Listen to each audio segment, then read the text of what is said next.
Hi everyone, कैसे हैं आप सब? Again very very good morning, good afternoon, good evening, जब भी आप ये वीडियो देख रहे हैं। तो आज के सेशन के अंदर हम 223 से करेंगे और कोशिश करेंगे कि 60 करीब हम एमसीक्यू कंप्लीट करें। ठीक है, 60 से 65 एमसीक्यू कंप्लीट करें। टोटल 395 एमसीक्यू, और उसमें से मैंने कब से कैसे कहा था पिछली क्लास में 3 क्लास का समय दीजिए। आज वाली क्लास, कल वाली और परसों वाली 3 क्लास में ये पूरा कंप्लीट हो जाएगा। तो आ जाते हैं, एक प्रीवियस क्लास के अंदर मैंने लास्ट में क्वेश्चन कराया था जिसके अंदर बोला था कि नॉमिनेशन ईपीएफ एक्ट के अनुसार कौन सा नहीं हो सकता। तो उसमें क्वेश्चन जो ये है ना, आपके पास ये वाला आंसर बताया था क्योंकि ये बुक में लिखा हुआ था। गलत है ये आंसर। ये आंसर है father in law. Father in law जो होते हैं वो फैमिली की डेफिनेशन में आते ही नहीं है। अगर कोई डिजीज सन का सन है ना, वो अगर मेजर हो गया है तो वो बन सकता है नॉमिनेशन, पर फादर इन लॉ फैमिली की डेफिनेशन में नहीं आते हैं। इसलिए father law will be the right answer. इसका मैंने एक्सप्लेनेशन में दिया हुआ है कि ईपीएफ के nomination first preference family category को होती है। फैमिली में स्पाउस, चिल्ड्रन, डिपेंडेंट पेरेंट्स आते हैं। डिजीज सन के मेजर सन, डिजीज जो सन है उसका जो बड़ा बेटा है जो मेजर हो गया है वो नॉमिनेशन अलाउड होता है। अनमैरिड डॉटर एलिजिबल होती है नॉमिनेशन के लिए, पर फादर इन लॉ फैमिली की डेफिनेशन में नहीं आता है, इसलिए फादर इन लॉ नॉमिनेशन नहीं बन सकते। होप आपको समझ में आ गया। ठीक है, अब आ जाइए आज के, ठीक कर लेना, बुक के आंसर बहुत गलत है। While appealing while filing appealing to the EPF appellant tribunal, the employee has to deposit dash of the amount from him. Employ को कम से कम 75% अमाउंट डिपॉजिट करना पड़ता है। इसके बारे में कंसेप्ट समझते हैं। ये पूछ रहा है कि ईपीएफ अपीलेंट ट्रिब्यूनल में अपील फाइल करने के लिए एम्प्लॉयर को कितना परसेंट अमाउंट डिपॉजिट करना मैंडेटरी होता है? 75%। ईपीएफ एक्ट के हिसाब से अपीलेंट एंटरटेन होने से पहले एम्प्लॉय सिक्योरिटी डिपॉजिट करता है। ट्रिब्यूनल एम्प्लॉय की इंटरेस्ट को प्रोटेक्ट करता है, इसलिए हाई डिपॉजिट रिक्वायरमेंट रखी जाती है। डिपॉजिट टोटल ड्यू का 75% होता है। ये कंडीशन फेवरेबल अपील को रोकता है। ठीक है जी। 70 contribution shall be paid in a bank within 21 day of the last day of the calendar month in which the contribution fall due for any wage period। ये कहता है कि कंट्रीब्यूशन जो होता है ना आपको, वो लास्ट महीना जब हो जाता है उसके 21 दिन के अंदर अंदर आपको अपने बैंक में जमा कराना पड़ता है। जो आपका पीएफ का कंट्रीब्यूशन होगा ना, जो कंट्रीब्यूशन आता है पीएफ का, तो एम्प्लॉयर को उसको, जैसे महीने में आपका पीएफ का कंट्रीब्यूशन कलेक्ट कर लिया, तो एम्प्लॉयर को जो ऑनर है उसको 21 दिन के अंदर अंदर बैंक में जमा कराना पड़ता है, ईपीएफ वाले बैंक में। An appeal shall lie to high court from an order of ESI within dash day from the date of order of ESI court. कहता है एक अपील हमने करी है हाई कोर्ट में from order of ESI within dash day from the date of order of the ESI court. तो question ये पूछ रहा है कि ईएसआई कोर्ट जो होता है उसका अगर ऑर्डर आया और आप उसके ऑर्डर से सहमत नहीं है, तो कितने दिन के अंदर अंदर आप वो ऑर्डर को दोबारा री अपील, मतलब अपील कर सकते हैं हाई कोर्ट के अंदर। यह है टोटल 60 दिन, 60 डे। 60 दिन के अंदर अंदर आप हाई कोर्ट पर अपील कर सकते हैं कि अगर आप ईएसआई कोर्ट से संतुष्ट नहीं है उसके ऑर्डर से, तो ठीक है जी। The member of corporation shall cease to be member if he fail to attend consecutive 3 meeting. अगर किसी भी मेंबर ने 3 मीटिंग लगातार 3 मीटिंग वो नहीं आया, उसने फेल कर दिया, तो उसकी मेंबरशिप खत्म कर दी जाएगी। ESI fund consist of, ESI fund किससे चीज से मिलकर बना है? कॉन्ट्रीब्यूशन से, गवर्नमेंट ग्रांट से और डोनेशन से, तीनों चीज से मिलकर बना है। All of the above will be the right answer. The corporation में with the approval of establish and maintain in the state hospital, dispensary, etc. Central government, state government, local authority या none of the. भाई कौन see the contribute corporation में with the approval establish and maintain in state, state में maintain करना है, approval लेना establish से, hospital dispensary maintain करनी है तो वो स्टेट गवर्नमेंट की अप्रूवल लेनी पड़ती है उनको। लोकल अथॉरिटी वगैरह सेंट्रल गवर्नमेंट। स्टेट में अगर आपको डिस्पेंसरी वगैरह खोलना है या आपको हॉस्पिटल स्टेट हॉस्पिटल खोलने हैं तो वो स्टेट की आपको अप्रूवल लगेगा। Who among the following will not be consider as an employ, इनमें से कौन सा पर्सन एम्प्लॉय कंसिडर नहीं होता? पार्टनर, पार्टनर को एम्प्लॉय थोड़ी होता है। Who among the following, sorry अगला, हाँ, who among the following is not a principal employ, इनमें से कौन सा है जो प्रिंसिपल एम्प्लॉयर नहीं है? Occupier of the factory, owner of the factory, legal representative of the owner और legal representative of the contractor.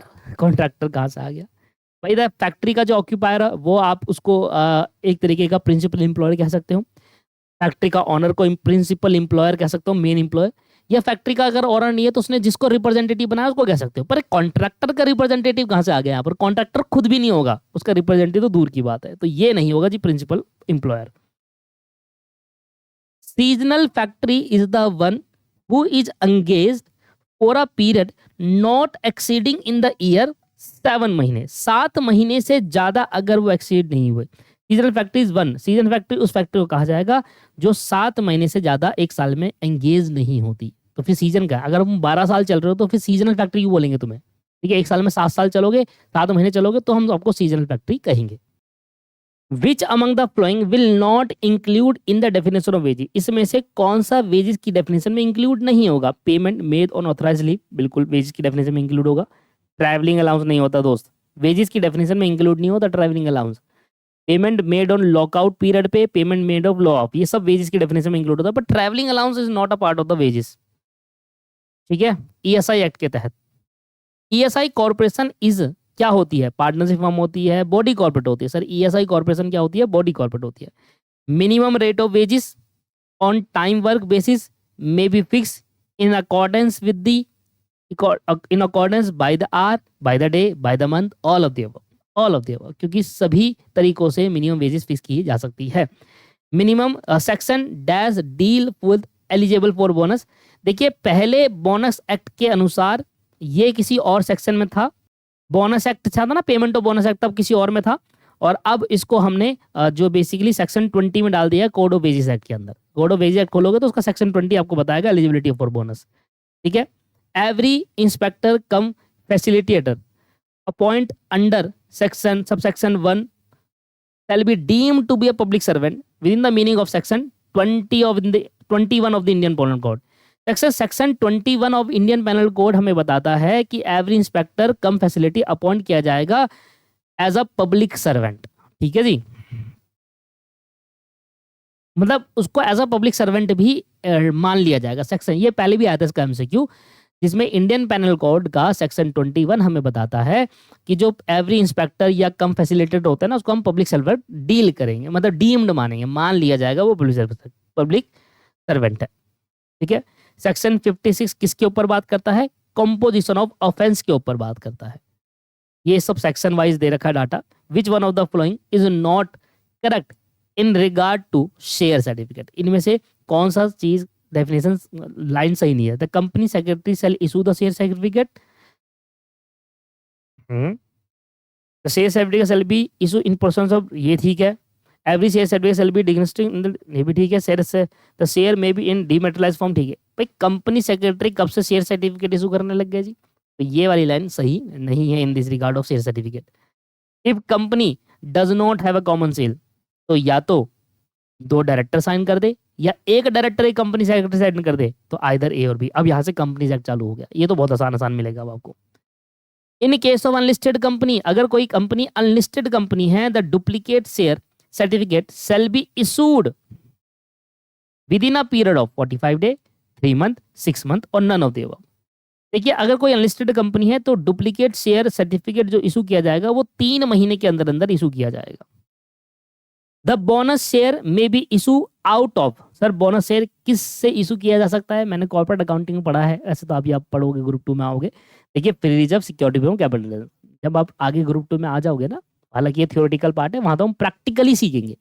Group 2 में मैं आपको कॉर्पोरेट अकाउंट पढ़ाता हूँ, तो ग्रुप 2 में जब आप बोनस, वहाँ पर एक इशू ऑफ शेयर चैप्टर है, उसमें बोनस शेयर भी आता है, तो वहाँ पर हमें सिखाया जाता है जनरल एंट्री के केस के अंदर। अभी के लिए समझ लो कि अगर हम बोनस शेयर इशू करेंगे तो उसका पैसा फ्री रिजर्व से ले सकते हैं, सिक्योरिटी प्रीमियम रिजर्व से और कैपिटल रिडम्पशन रिजर्व से ले सकते हैं। ठीक है जी, इसकी हम जनरल एंट्री भी पास करेंगे कॉर्पोरेट अकाउंट में। भाई ग्रुप 2 के अंदर अगर आप हो तो मेरे से आप कॉर्पोरेट अकाउंटिंग, मैनेजमेंट अकाउंटिंग और OMS हम पढ़ सकते हैं बहुत ही कम प्राइस में। थोड़ा प्रमोशन कर दिया। For which purpose security premium account can be utilise, किस पर्पज के लिए सिक्योरिटी प्रीमियम अकाउंट यूटिलाइज किया जा सकता है? बिल्कुल सिंपल है, प्रीलिमिनरी एक्सपेंस से बायबैक ऑफ शेयर और इशू ऑफ बोनस शेयर। लो जी, all of the above will be the right answer. ये भी हम कॉर्पोरेट अकाउंट में पढ़ेंगे, ये थ्योरेटिकल पार्ट का ही पार्ट है। quorum for a public company having a number of member more than 5000।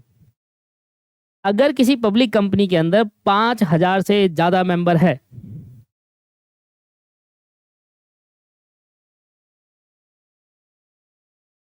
तो क्वेश्चन क्या है, the quorum for a public company. अच्छा, अगर किसी कंपनी के मेंबर 5000 से ज्यादा है तो quorum कितना हो सकता है, कितने quorum हमें पब्लिक कंपनी के लिए करने पड़ेंगे?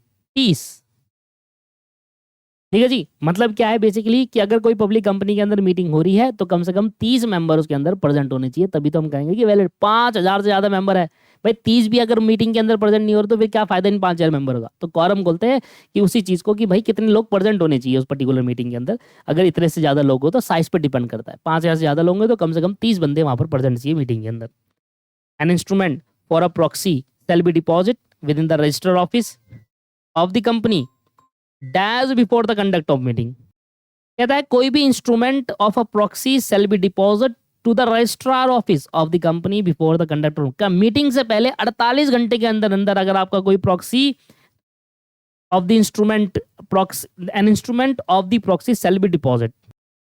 मतलब ये पूछ रहा है कि बेसिकली जब भी आपके पास मीटिंग होगी तो अगर आप अपने को नहीं आ रहे हो, अपने बिहाफ पर किसी प्रॉक्सी को भेज रहे हो, तो उसका एक डॉक्यूमेंट आपको जमा कराना होगा आरओसी में मीटिंग से 48 घंटे से पहले पहले। मीटिंग के 48 घंटे के मीटिंग स्टार्ट होने से पहले 48 घंटे पहले आप जमा करा देना आरओसी को, भैया मेरी जगह पर मेरी यहाँ पर प्रॉक्सी गया था।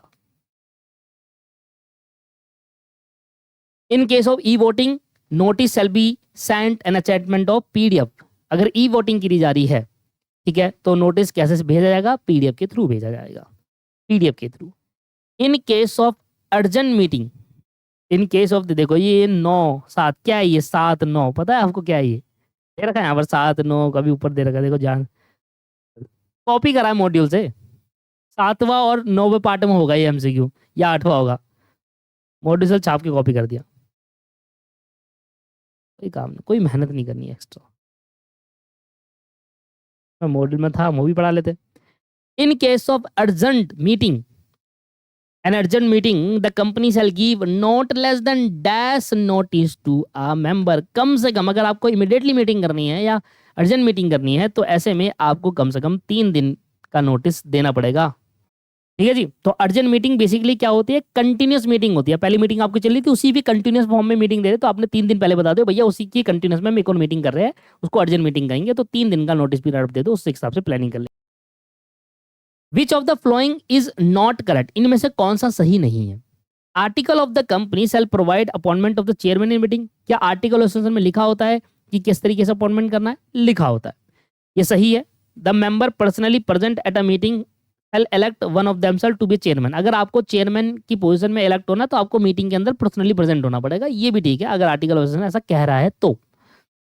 क्या मैनेजिंग डायरेक्टर ही चेयरमैन बनेगा? ये गलत है सर, ये आपका सही आंसर होगा, इज नॉट करेक्ट, मतलब ये डेफिनेशन, ये आंसर गलत है, ये आंसर गलत है। Which of the following is the method of voting, voting का कौन सा मेथड है?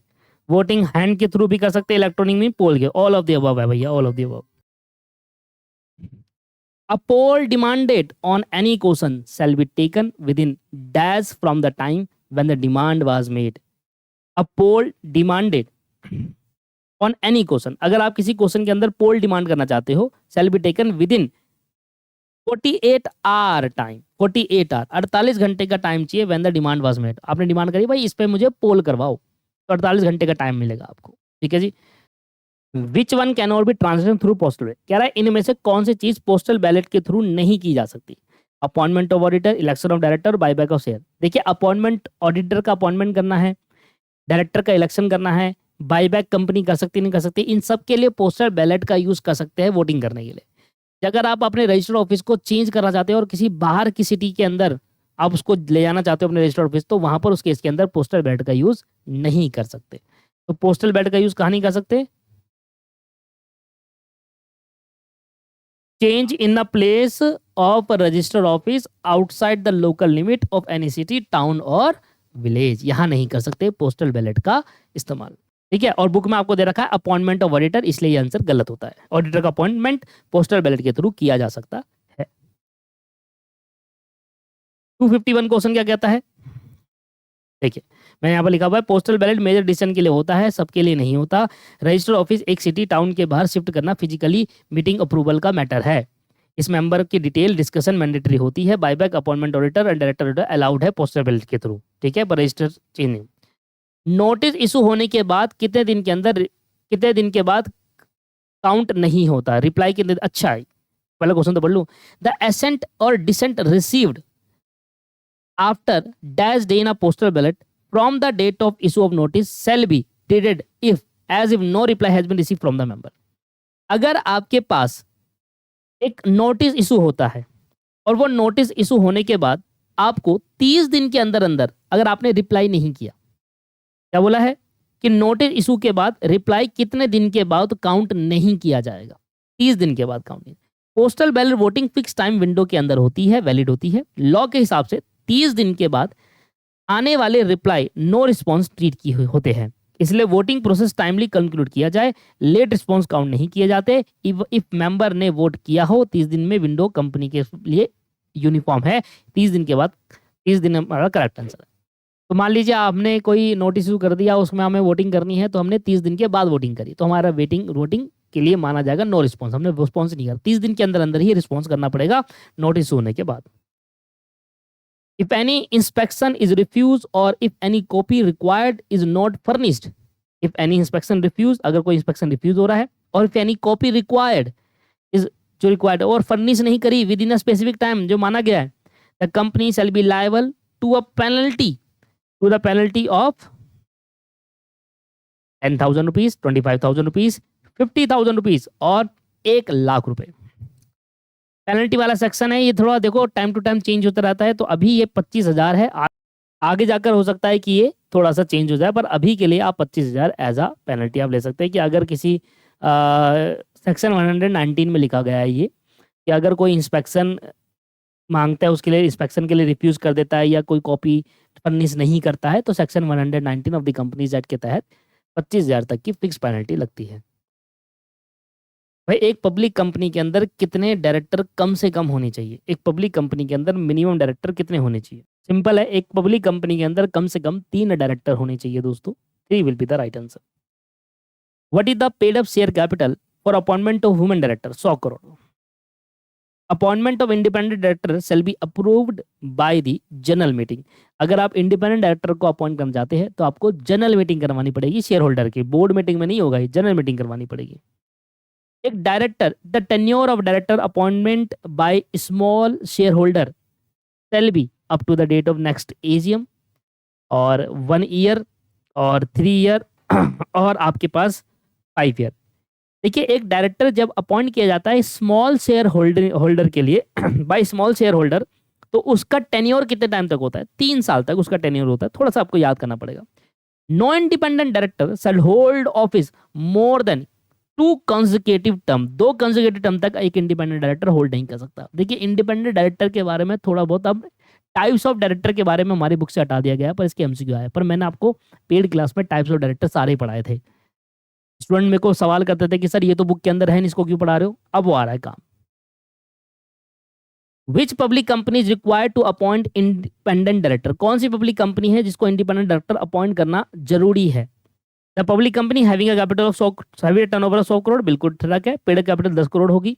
The public company which have aggregate outstanding loan debenture deposit exceeding 50 crore, बिल्कुल तीनों ही कंडीशन सेटिस्फाई करती है। 100 करोड़ टर्नओवर होना चाहिए, 10 करोड़ पेड कैपिटल और डेप्थ आउटस्टैंडिंग 50 करोड़ हो गया, तो आपको अपॉइंटमेंट अगर इनमें से एक भी कंडीशन सेटिस्फाई होगी तो इंडिपेंडेंट डायरेक्टर अपॉइंट करना पड़ेगा। विच one of the following is not the creation of for appointment of independent director? Which one of the following is not creation for appointment of independent director? He shall not be a promoter of the company. बिल्कुल एक independent director कभी भी company का promoter होना नहीं चाहिए। He shall related to the promoter of the company. He shall not have any. He shall related to the promoter of the company. नहीं, एक इंडिपेंडेंट डायरेक्टर कंपनी का प्रमोटर नहीं होगा, बिल्कुल ठीक है। He shall not any pecuniary relationship with the company their promoter, बिल्कुल सही है। He relatives have not held any relationship, company से साथ या कंपनी के प्रमोटर के साथ कोई भी रिलेशन नहीं होना चाहिए। कह रहा है he shall related to the promoter of the company. Independency कहाँ रहेगी फिर उसके अंदर, ये गलत जवाब। मतलब इसके हिसाब से ये सही जवाब है। ये अपॉइंटमेंट और डायरेक्टर के अंदर, जब आप किसी डायरेक्टर को इंडिपेंडेंट डायरेक्टर को अपॉइंट करोगे तो ये नहीं होना चाहिए उसके अंदर। A director may be elected by small shareholder upon a notice by not less than 100 small shareholder, 1/10 of the total number of shareholder, or not less than 1000 small shareholder, or 1/10 of whichever is lower। ये आपका सही answer है। अगर एक small share holder अगर appoint करते हैं तो ये कंडीशन होगी, तभी एक स्मॉल शेयर होल्डर डायरेक्टर को अपॉइंट कर सकते हैं। 1000 से कम नहीं होने चाहिए शेयर होल्डर, या total share small share holder का 1/10, इसमें से 2 कम होगा। जैसे कि टोटल स्मॉल शेयर होल्डर इसका 1/10 कितना हो गया 10, और 1000 विच एवरेज लोअर 10, तो 10 माना जाएगा।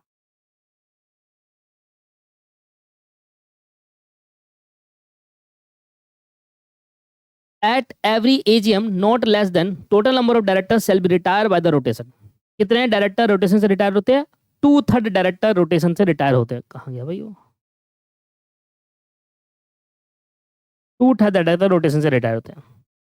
Sir minimum age prescribe for appointment of director, एक मिनिमम एज क्या होनी चाहिए 21 साल डायरेक्टर को अपॉइंटमेंट करने के लिए।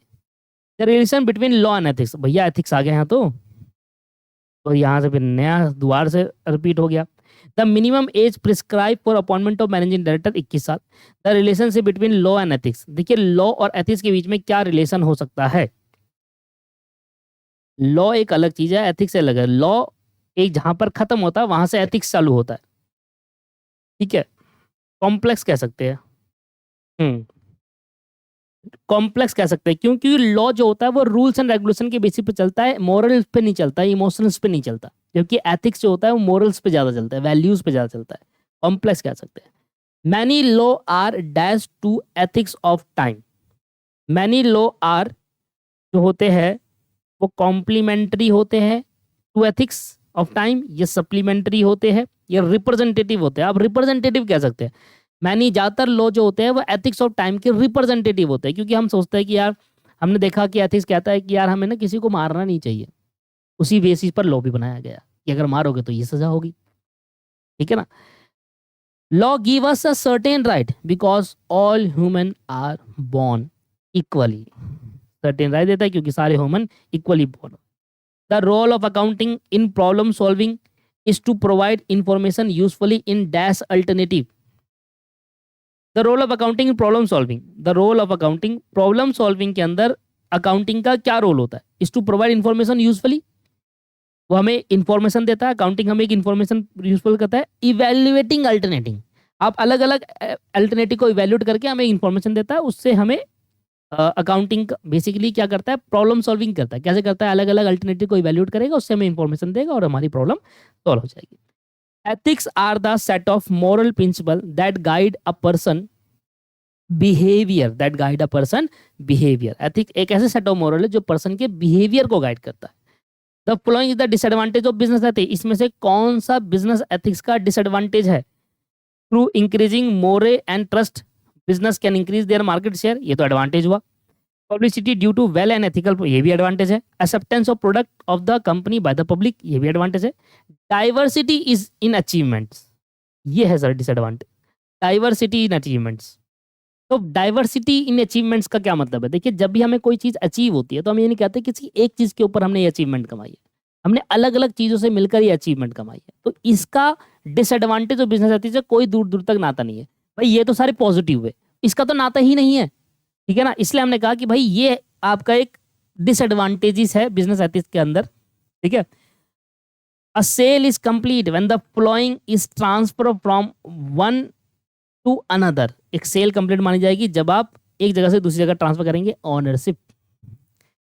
कंसिडरेशन इज अब देखो ये मिक्सअप आ गया, हम दोबारा पढ़ रहे हैं अब यहाँ पर मिक्सअप करके दे दिया इन्होंने, दोबारा हम रिपीट कर रहे हैं। पहले यहीं तक हुआ करता था, यहाँ मैंने एक बार एमटीपी खत्म करवा दिया आपका, अब ये दोबारा उन्होंने नया एड ऑन करे वो कर रहे हैं हम, ठीक है। The consideration in a contract of sale must be, contract of sale must be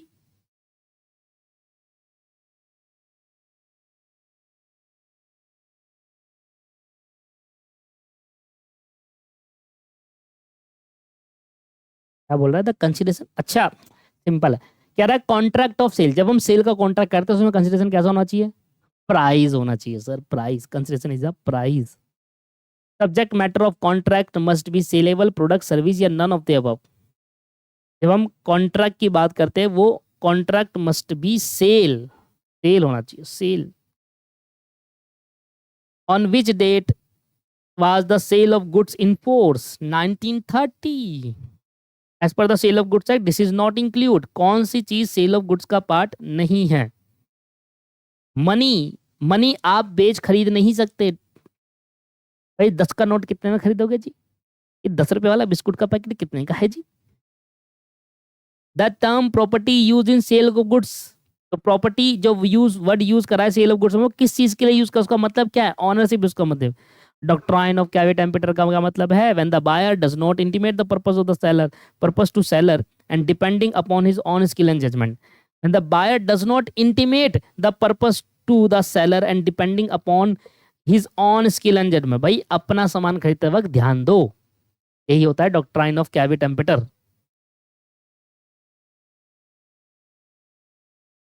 under sales of goods act, when the delivery of goods is called as delivery by attornment, तो उसको हम कौन सी डिलीवरी कहा जाएगा? उसको हम constructive delivery कहते हैं। When the price of goods under the contracts of sale is to be fixed by valuation of the third party who fail to fix the valuation but the goods are supplied to the buyer under section 10 of this, the buyer is liable to pay the original price of the goods। ठीक है, समझते हैं।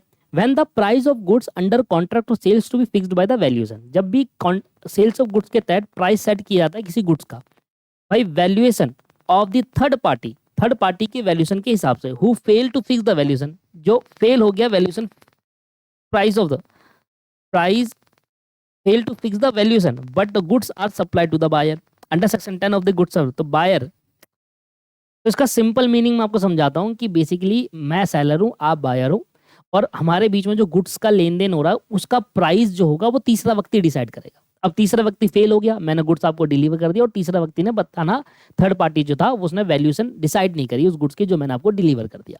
तो अब buyer तो उतना price पे करेगा ना जितना रीजनेबल प्राइस होगा उस गुड्स का। यही कह रहा है कि अगर सेलर और बायर के बीच में कोई गुड्स का ट्रांजैक्शन हो रहा है, गुड्स बेचे खरीदे जा रहे हैं, कॉन्ट्रैक्ट ऑफ सेल हो रहा था, और उस गुड्स का प्राइस जो है वो थर्ड पार्टी ही डिसाइड करेगा उसकी वैल्यू, पर थर्ड पार्टी फेल होगी वैल्यू डिसाइड करने के लिए। अब मैंने गुड्स आपको डिलीवर कर दिया तो बायर उतना पे करेगा जितना उसका रीजनल प्राइस होगा।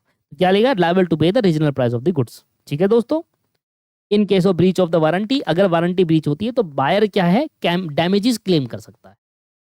The main objective of contract of sale, contract of sale का मेन ऑब्जेक्टिव होता है कि प्रॉपर्टी मतलब ऑनरशिप को ट्रांसफर करना, मतलब ऑनरशिप ऑफ गुड्स को ट्रांसफर करना, इसको कॉन्ट्रैक्ट ऑफ सेल कहते हैं। Risk follow ownership only when the goods has been delivered, only when the price has been paid, only delivery has been made or not, even the price has not been paid। Basically होता क्या है कि goods ownership कब flow हो जाती है? जब goods deliver, whether delivery has been made और नॉट, चाहे डिलीवरी हो या ना हो। अगर एक बार कॉन्ट्रैक्ट ऑफ सेल हो गया और मैंने आपने मेरे सामान खरीद लिया, अब आपका बार ऑनरशिप। एग्जाम्पल, आप मेरी दुकान पर आते हो और मेरे से कपड़े ले जाते हो, आपने कहा भैया मैं इसको पे कर देता हूँ और आपके ये कपड़े यहाँ रख देता हूँ, अभी मैंने डिलीवर नहीं करे, अब से वो ऑनरशिप आपका ट्रांसफर होगी। अब उसको गुड्स को कुछ भी हो जाए वो आपका नुकसान माना जाएगा। whether the delivery has been made or not, चाहे डिलीवरी हो या ना हो, एक बार अगर आपका ऑनरशिप ट्रांसफर हो गई तो रिस्क भी ट्रांसफर हो गया, भले आप उसको ले जाओ या ना ले जाओ। In an agreement to sale, एक एग्रीमेंट टू सेल के अंदर हम क्या देखते हैं? The seller can sue for a price if, seller क्या कर सकता है? प्राइस के लिए स्यू कर सकता है if the goods are delivered to the buyer, if the price is paid by the buyer, if the contract is, नहीं उल्टा बोल दिया, if the goods have been delivered to the buyer, if the goods have not been delivered to the buyer, if there is a specific agreement or none of the above।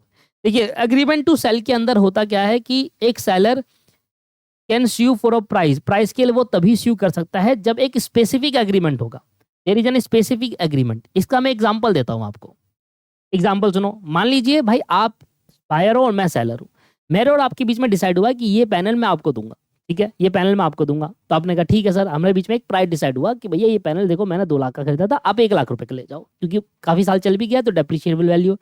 आपने decide करा कि हाँ sir मैं आपको 1 लाख रुपए दूंगा, आप ये प्लान में ये पैनल मुझे भिजवा दो। मैंने पैनल निकाला और आपके पास भिजवा दिया। अब आप मना कर रहे हो कि सर नहीं नहीं नहीं मैं तो नहीं दे रहा 1 लाख रुपए, तो ऐसा है वैसा है। अब क्योंकि आपके बीच में और मेरे बीच में एक स्पेसिफिक एग्रीमेंट था कि भाई ये पैनल में इतने का दूंगा, आप एग्री भी हुए थे, तो मैं आपके पर केस कर सकता हूँ उस प्राइस को लेकर कि आप मुझे 1 लाख रुपए दो, उससे कम नहीं लूंगा मैं अब। Right, that is called specific agreement, के अंदर ये हो सकता है।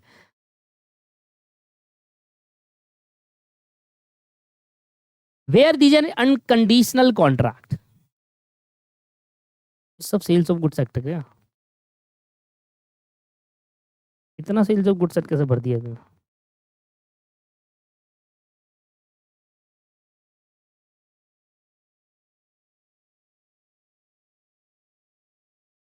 चलिए 295 तक करेंगे, ठीक है ना, आज 295, फिर 100 बच जाएंगे, 50 50 खत्म, 295 तक करते हैं।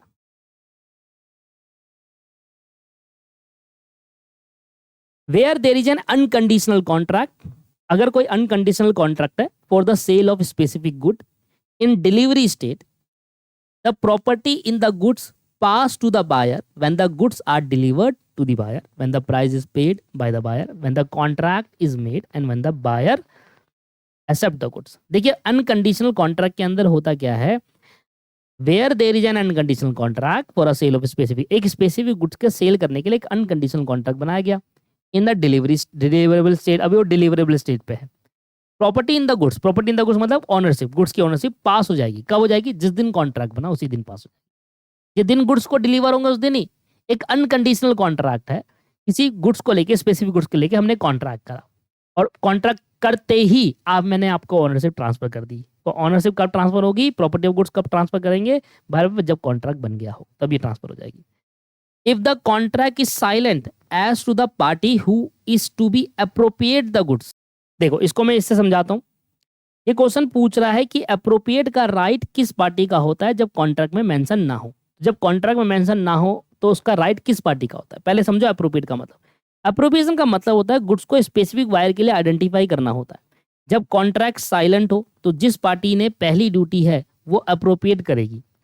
अगर सेलर को पहले गुड्स सेंड करे हैं तो अप्रोप्रिएट सेलर करेगा, अगर बायर ने पहले गुड्स सेलेक्ट करे हैं तो अप्रोप्रिएट बायर करेगा। तो ये प्रिंसिपल प्रैक्टिकली सीक्वेंस पर बेस्ड है, इसलिए करेक्ट आंसर है पार्टी फर्स्ट टू एक्ट, तो वो होता है अप्रोप्रिएट। जिस पार्टी ने पहले एक्ट करा होगा वो अप्रोप्रिएट होगा। The party who are under the contract first to act is to be appropriate, ठीक है जी। When there is no specific agreement as to place, place के रिगार्डिंग कोई स्पेसिफिक एग्रीमेंट नहीं हुआ था, ठीक है। The goods sold are to be delivered at the place at which they are at the time of sale of the buyer।